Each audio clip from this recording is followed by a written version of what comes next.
This is your lecture recording of the nose, nasal cavity, and also a little bit of an introduction to the oral cavity.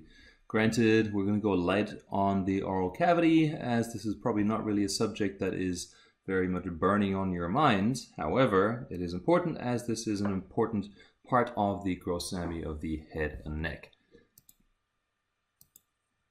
Next are your objectives. As usual, study towards these objectives. Everything should be covered in the PowerPoint that you have on Canvas. Let me make an important side note there as well. You will see that this lecture does not match 100% what you have in your PowerPoint, because I've taken the liberty of including in the PowerPoint a couple of practice questions with correct answers, and also a pre and post test for the pterygopalatine fossa that should hopefully make it easier to understand this complex region within the human cranium. The surface anatomy of the nose is as follows. You have the root of the nose up here, just the dorsum of the nose, followed by that, and the two wings are called ala or alae, and they are divided from each other by the nasal septum, and the openings are called the nares, or just the nostrils. Let's have a look at the relationships of the nasal and oral cavities and the larynx and the pharynx. The nasal cavity extends from the cranial cavity superiorly to the palate inferiorly. The oral cavity extends from the palate superiorly down to the mylohyoid muscle inferiorly, and the larynx extends from the epiglottis superiorly to the cricoid cartilage inferiorly. It is then continuous with the trachea below. We can divide the pharynx into three parts. There's the nasopharynx behind the nasal cavity, there's the oropharynx behind the oral cavity, and the laryngopharynx behind the larynx. The laryngopharynx is going to be continuous with the esophagus below, which you can see here, which is a muscular tube, but it can get stretched when we have a bolus of food passing through it. The pathway for air will be from the nasal cavity all the way through the nasopharynx, the oropharynx, the laryngopharynx, the larynx, and the trachea.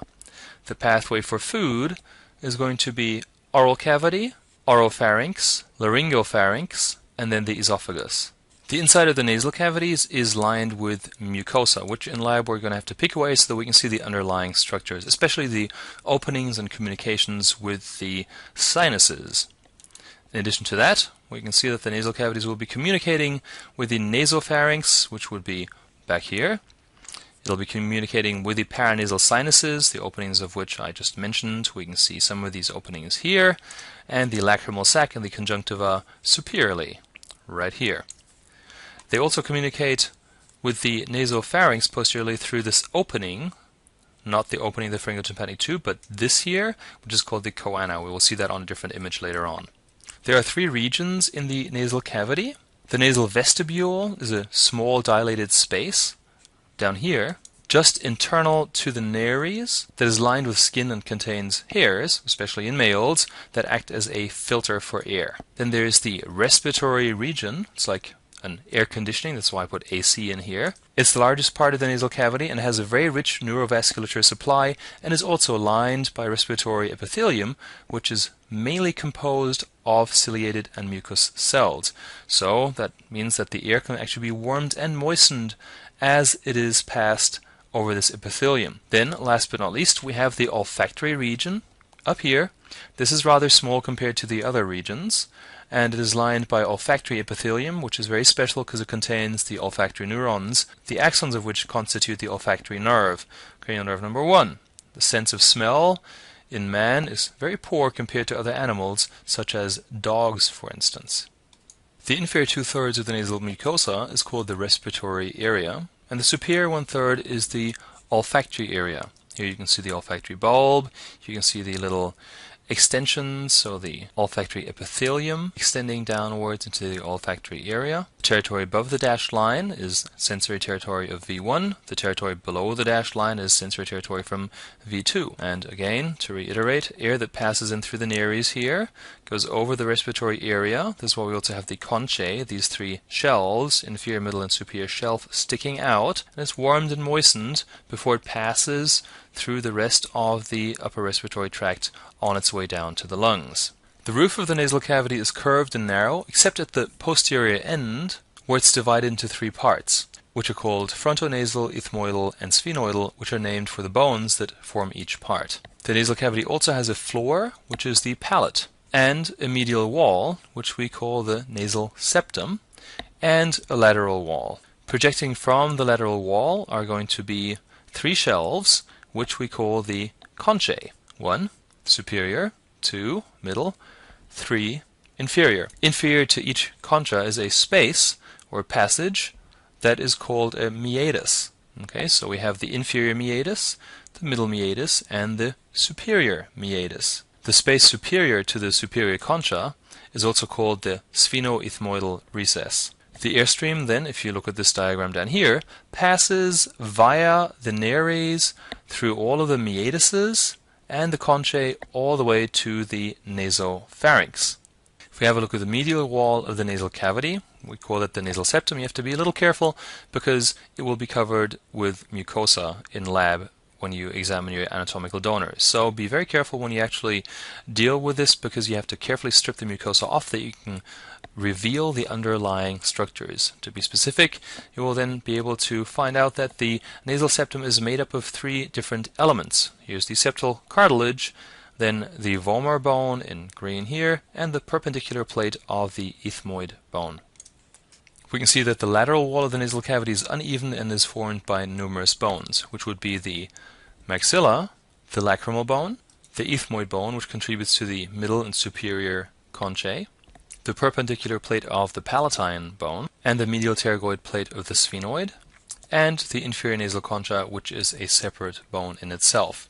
Also note that the palatine bone is actually L-shaped, so the perpendicular plate and the horizontal plates, here and here. Let's have a quick look at the innervation of the nasal cavity. Nerves of general sensation are branches of V1 and V2.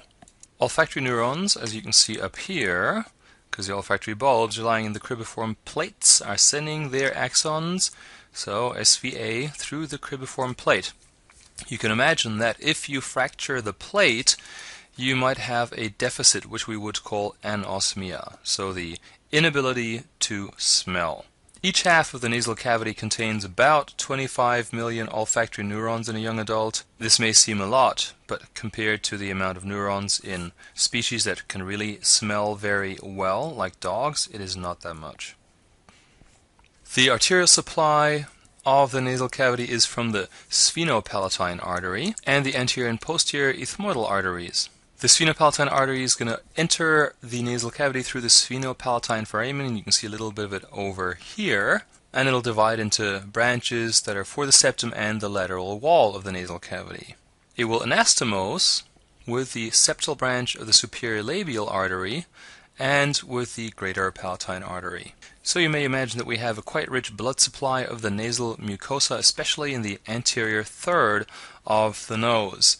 Well, this region is called the Kisselbach area, and you can get a nosebleed, so epistaxis, either from a traumatic injury like a punch to the nose or falling on your nose, but it can also be associated with infections and hypertension. If there is blood spurting from the nose, though, that will be due to the rupture of arteries. Very mild epistaxis can actually also be the result from picking your nose, which tears small little veins in the vestibule of your nose. The paranasal sinuses are air-filled spaces within the frontal bone, the sphenoid and the ethmoid bones, and the maxillary bones. Their functions are numerous. First of all, they are a resonating chamber for your voice. You know, when people have a really nasal voice, they have a cold or something, it doesn't really sound very natural, doesn't it? Okay. They also help lighten the skull, and they bring about a more equal distribution of the weight in the head.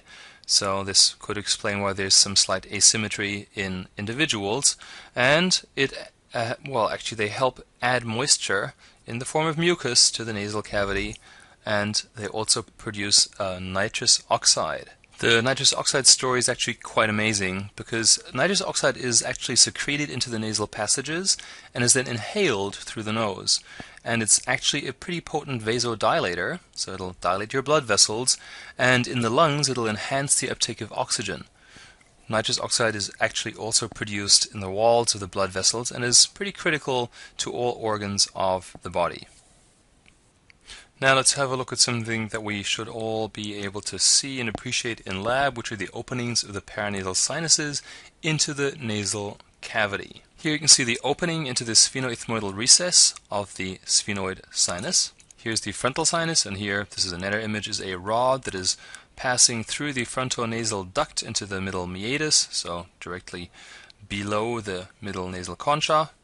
Then you have here the ethmoidal bulla, the openings of the middle ethmoidal air cells, the opening to the maxillary sinus, and the semilunar hiatus with the openings of the anterior ethmoidal air cells, and the superior nasal meatus with the openings of the posterior ethmoidal air cells.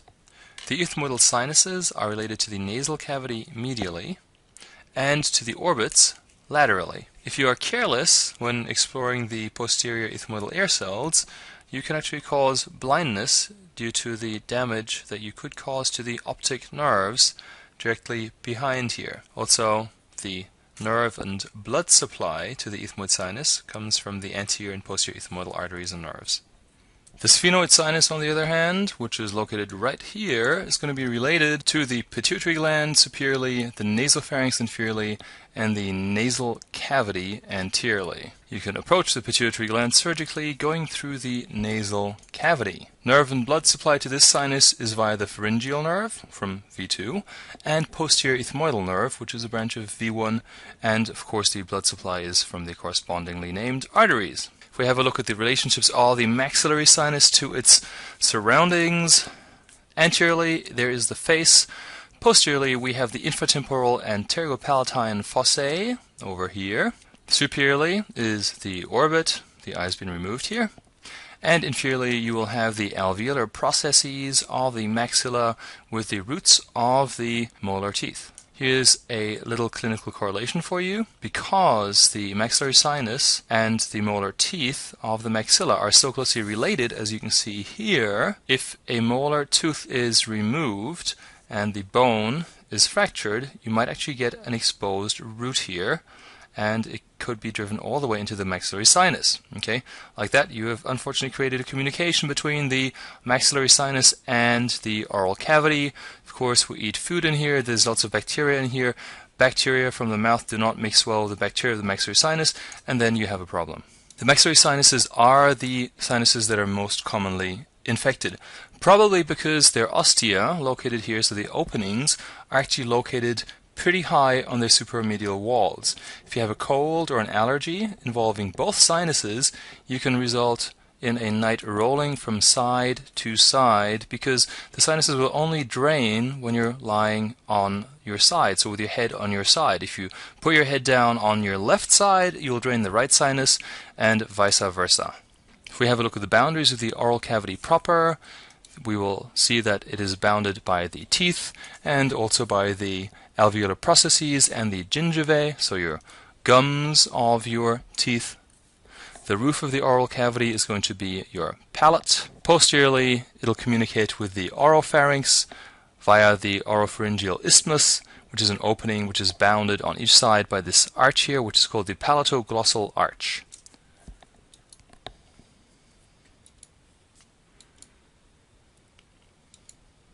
If we have a look at the floor of the oral cavity, in brief, the floor is going to be formed by the soft tissues that are lying between the halves of the mandible. Included among these is, of course, the two mylohyoid muscles that you can see here. They form the muscular partition. It's also called the diaphragma oris. And then you have these geniohyoid muscles here, which are just two cylindrical muscles like bellies that are lying in the midline here. Okay, so both the mylohyoid and the geniohyoid muscles actually have the function to elevate the hyoid bone and the floor of the mouth during swallowing, so during deglutition.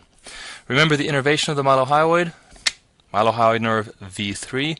The geniohyoid is slightly different, is actually innervated via C1 fibers that have hitched a ride on cranial nerve number 12, the hypoglossal nerve.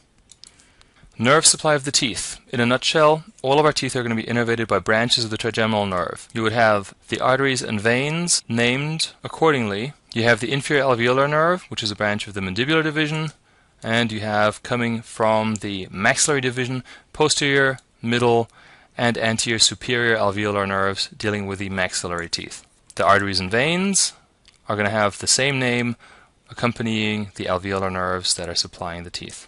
Let's have a look at the palate. The palate consists of a hard palate, which makes up the anterior 2/3, and a soft palate, which makes up the posterior 1/3. There's also a palatine aponeurosis, which is a fibrous component. You will find in here lots of mucus-secreting glands, which are palatine glands, and up here you call these folds transverse palatine folds. The bones of the hard palate are the palatine process of the maxillae and the horizontal plates of the palatine bone. Anteriorly, you can see this little hole here, which is the incisive foramen, which passes the nasopalatine nerves.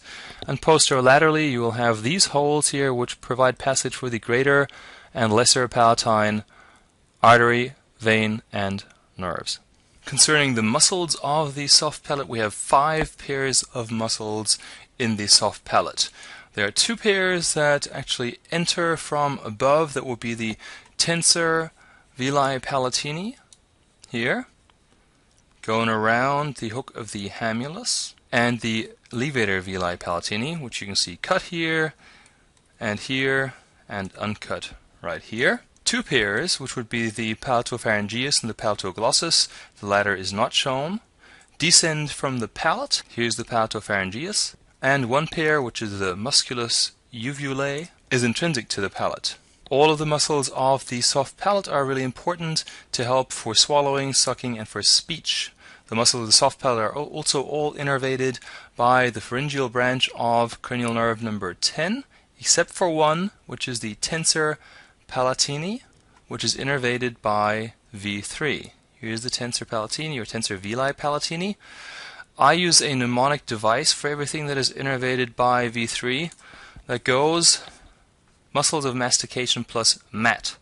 So the muscles of mastication are innervated by V3, and MAT stands for mylohyoid, M, A, anterior digastric, T is the tensor villi palatini, and then the other T we can't see, which is the tensor tympani muscle. The functional component in both nerves is SVE. Here's an important slide. Nerves of the palate. The nerve supply of the mucosa of the hard palate is by the greater palatine nerve, which takes care of the region of the premolars and molars, and the nasopalatine nerve, which takes care of the region of the incisors and the canines. The mucosa of the soft palate is innervated by the lesser palatine nerve, and all of these nerves are going to contain GSA fibers from V2 and GVE fibers, which are postsynaptic parasympathetic fibers that have come from the pterygopalatine ganglion, which I call danglion, because danglion stands for dangling, and ganglion later on. The parasympathetic fibers are secretomotor, and they help with the secretion of mucus from all of the glands in either the nasal or oral cavity. The nerve leading to the pterygopalatine ganglion is called the nerve of the pterygoid canal. We will see it several more times. It is also referred to as the Vidian nerve. It is made up of the union of the greater petrosal nerve, which is from cranial nerve number 7, and that contains the presynaptic parasympathetics, and the deep petrosal nerve over here, which actually contains postsynaptic sympathetic nerves. So these two merge and form the Vidian nerve, aka the nerve of the pterygoid canal. The pterygopalatine fossa is a small pyramidal space which is inferior to the apex of the orbit. It is located right here. Its superior and larger end opens into the inferior orbital fissure, and its inferior end is closed except for the palatine foramina. It has an incomplete roof, which is formed by the greater wing of the sphenoid, and its floor is formed by the pyramidal process of the palatine bone. If we have a look at the communications of the pterygopalatine fossa, we're going to stumble across a couple of pretty important things. Laterally, the pterygopalatine fossa will communicate with the infratemporal fossa through this hole, or this fissure, called the pterygomaxillary fissure. Medially, it'll communicate with the nasal cavity through this opening, which is called the sphenopalatine foramen. Anterosuperiorly, it'll communicate with the orbit via the inferior orbital fissure, and posterosuperiorly, it'll communicate with the middle cranial fossa via the foramen rotundum and the pterygoid canal. So let's have a look at the content of the pterygopalatine fossa. In here we will find the maxillary nerve that enters the fossa from the foramen rotundum and passes anterolaterally, mainly within the fossa anteriorly, so forwards. It gives off zygomatic nerve that divides into two more nerves that are not shown here, but they're called zygomaticotemporal and zygomaticofacial nerves. Hanging from this nerve, you can see the pterygopalatine ganglion, hanging from these pterygopalatine nerves. Okay, you can also see nicely in this picture that the ganglia is joined by the Vidian nerve. This will be conveying parasympathetics that synapse here and sympathetics that just pass right through.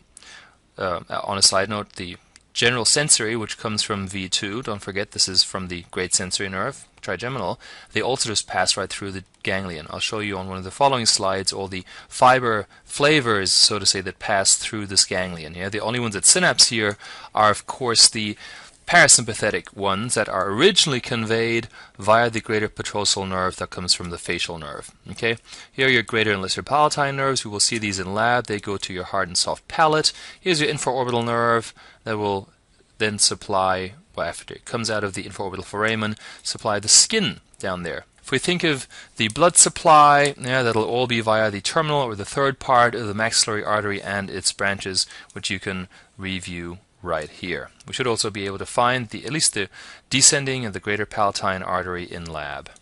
Let's have a look at this again. Yeah, so the maxillary nerve will leave the pterygopalatine fossa through the inferior orbital fissure, and here it is then known as the infraorbital nerve. I know many of you will have already found this. So it provides a conduit. Let me rewind here again. Here's a little animation. Provides a conduit for the parasympathetic fibers that are on their way to the lacrimal gland, yeah, after they've synapsed in the pterygopalatine ganglion. Here's the pterygopalatine ganglion. The Vidian nerve is coming from back there. Parasympathetics will synapse here, and then they can go all the way to the lacrimal gland and help with tear production, or if they descend then via the greater and lesser palatine nerves, they can go to the mucosal cells on the hard and soft palate. Here you can see the pterygopalatine ganglion hanging from the pterygopalatine nerves. Here it's joined by the Vidian nerve, and here's just V2 on its way. Now let's have a look at the course of the fibers to and from the pterygopalatine ganglion. First of all, I have a little green line superimposed here. The green line stands for the general sensory fibers. As you can see, I'm going to rewind, click, take it away, watch the dotted line, here you go. General sensory fibers just pass right through. They do not synapse there. Why should they? They have other goals and targets. That's why they just pass right through the ganglion. Good. Next, you have sympathetic fibers. They will also pass right through. They are coming via the deep petrosal nerve, yeah, that is actually come off of the internal carotid artery and the internal carotid periarterial plexus. Yeah, these fibers have become postsynaptic in the superior cervical ganglion. They just go through the Vidian nerve, or the nerve of the pterygoid canal. They also just pass right through the ganglion. They don't care about synapsing there. They've already synapsed. They're good. Parasympathetic fibers, though, have a different course and purpose. I've made these here blue and yellow. So you have the greater petrosal nerve, which is actually from cranial nerve number 7, the facial nerve, that supplies presynaptic parasympathetics. They go with the nerve of the pterygoid canal, and here you go, and they synapse in the pterygopalatine ganglion. From now on, these fibers are depicted as yellow, and they are then distributed to their target organs, which would be, in this case, superiorly the lacrimal gland, or to the nasal cavity via sphenopalatine nerves, or to the nasal cavity and palate via the greater and lesser palatine nerves, or via pharyngeal branches to the pharynx. Here's a little review slide for you to study on your own, but in a nutshell, basically we can say that the arterial supply to the hard palate is by the greater palatine artery. The lesser palatine artery will contribute to the supply of the soft palate, and the greater and lesser palatine arteries are actually branches of the descending palatine artery, which I really do hope we will find in lab. It's right here. and it is in turn a branch of the third part of the maxillary artery. The ascending palatine artery, which you can see over here, is actually a branch of the facial artery, which is the principal supply of the soft palate. Posterior third of the tongue is called the pharyngeal part. The anterior 2/3 of the tongue are called the oral part. If we have a look back here, here's the epiglottis. Then you have in the middle this fold called the median glossoepiglottic fold, and of course you'll have to have 2 lateral glossoepiglottic folds as well in that case. This little region, this little divot, is called the vallecula. You also have a foramen cecum here and a sulcus terminalis. The foramen cecum is actually a remnant of where the thyroglossal duct used to attach. In addition, you will also find several types of papillae: vallate, foliate, filiform, and fungiform. The muscles of the tongue can be subdivided into 2 different groups. You have an intrinsic group and an extrinsic group. The intrinsic group of muscles will alter the shape of the tongue. Yes, some people can roll their tongue. That would be the intrinsic groups doing it. The extrinsic group will alter its shape and position. Yeah, all of those muscles will end on glossus. For instance, the palatoglossus, as the name indicates, it comes from the palate, goes to the tongue. The styloglossus comes from the styloid process and goes to the tongue. The hyoglossus comes from the hyoid and goes to the tongue. And the genioglossus comes from down here, from the superior part of the mental spine of the mandible. It is actually fan-shaped, and you can see, depending on where the fibers are oriented, it has different functions. It can either retract, depress, or protrude the tongue. It is actually so quite versatile. If you have paralysis of the hypoglossal nerve on one side, you can imagine that upon protruding the tongue out of the mouth, it will deviate towards the side where the nerve is paralyzed, or the nerve is actually damaged, so the muscle will be paralyzed. So if you stick out your tongue and it deviates to the left, that would be the side where the damage is to be suspected. The hyoglossus muscle down here is a flat quadrilateral muscle, and it'll help in depression and retraction of the tongue. The styloglossus comes from the styloid process here, is elongated, and it'll help elevate and retract the tongue. The palatoglossus coming from the palate up here also can help in elevation and retraction of the tongue, as well as in depression of the soft palate. Motor innervation to the tongue. Basically, we can say all of the muscles of the tongue, the intrinsic and extrinsic, except for one, which would be the palatoglossus, are innervated by the hypoglossal nerve. The palatoglossus gets its innervation from cranial nerve number 10. The sensory innervation to the tongue is as follows. This is a good diagram with all the little different colored and shaded areas representing what nerves are responsible for these areas. It's actually quite complex. The mucosa of the anterior 2/3 of the tongue is going to be innervated by the lingual branch of the trigeminal nerve for general sensation, so GSA fibers. But the chorda tympani nerve, coming from 7, will supply special sensory, in this case taste, to the anterior 2/3 of the tongue. Okay, so the mucosa of the posterior 1/3 of the tongue will receive general and special sensory innervation, so GVA and SVA, from lingual branches of the glossopharyngeal nerve, cranial nerve number 9. And the internal laryngeal nerve of cranial nerve number 10. Let's have a brief look at the blood supply to the tongue. The lingual artery will supply the tongue, and it is to do so very tortuous to accommodate the mobility, of course, of the tongue. You might remember the facial artery as it passes over the mandible, how tortuous and curly it is. Something similar will apply here to the lingual artery, so it can actually supply the tongue without being torn due to its movement. There are actually 3 parts of the lingual artery. The third part is termed the deep lingual artery, which is right here, traveling together with the venae comitantes. Near the apex of the tongue, somewhere around here, the deep lingual artery will anastomose with its fellow on the opposite side. This is the only significant anastomoses that we can actually see across the midline in the tongue. The tongue can therefore be bisected surgically without very much bleeding. The veins of the tongue will either directly or indirectly terminate in the internal jugular vein. The submandibular duct will pass anteriorly and open onto the floor of the mouth at the sublingual caruncle. Down here, just lateral to the frenulum of the tongue, which is a fold of mucosa that you can see right here. There's actually another frenulum up here of the upper lip. The sublingual ducts are right along here. There's 8 to 20 of these. They will open onto the edge of the sublingual fold. The sublingual fold is actually a fold of mucosa which is produced by the underlying sublingual gland, which is the third set of salivary glands that we have. Remember, we have parotid, submandibular, and sublingual glands. This concludes this lecture. Thank you very much for your attention.